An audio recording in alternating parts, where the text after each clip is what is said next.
Aloha, this is problem 15 in chapter 10 of Giancoli. And we're asked to find the mass of a car given the gauge pressure of the tires of the car and the area that on the ground that these tires touch. So given information, pressure is 240 kilopascals, or kPa, and we know that this is 240 times 10 to the 3 pascals. And a pascal is just a Newton per meter squared. It's the standard international SI unit for pressure, which is just a Newton per meter squared, because remember, a pressure is a force over area. And area has the units of distance squared. And we're given area for each tire. So that's 190 centimeters squared. So that's 190 times in each centimeter squared. There's 10 to the minus 2 meters in a centimeter. So it's good to get everything into SI units first.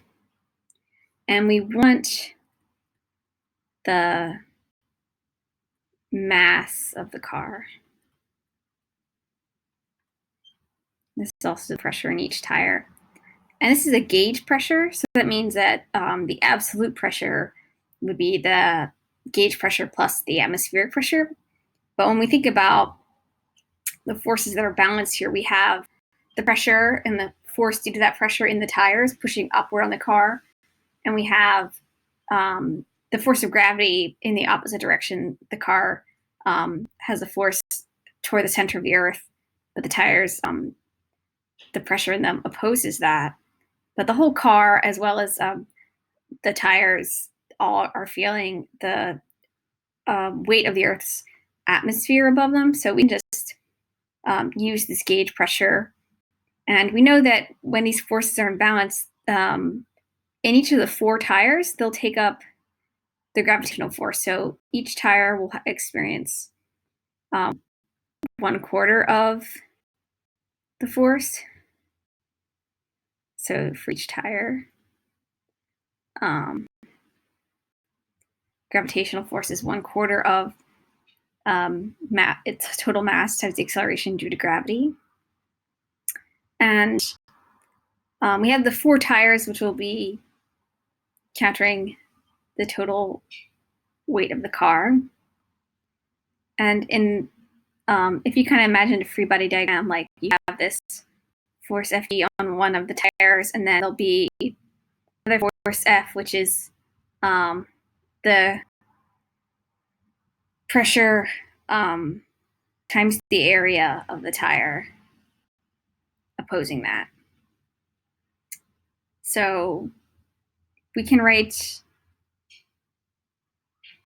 that 4 times this force in each of the tires, all 4 tires, is equal to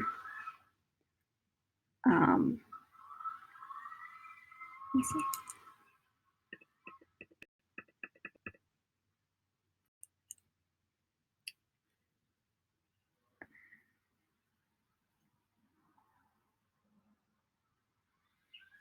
So we have that these forces balance. So 1/4 is equal to this is for 1 tire.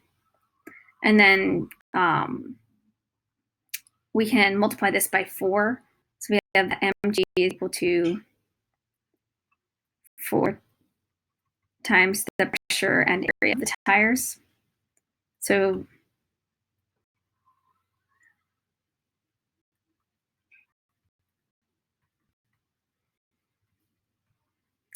this is something we can then just use this is all variables that were given.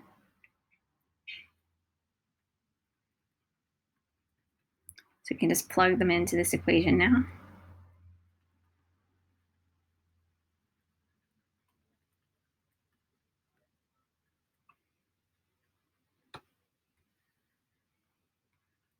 Where g is 9.8 meters per second squared. So you see that the meters squared in the numerator cancel out. A Newton, if you don't remember what a Newton is, it's a force, mass times acceleration, a kilogram, meter per second squared. So you'll be just left with units of kilograms on the top when you're dividing by the acceleration due to gravity. So you should get, approximating to 2 significant digits, around 1,900 kilograms for the mass of the car.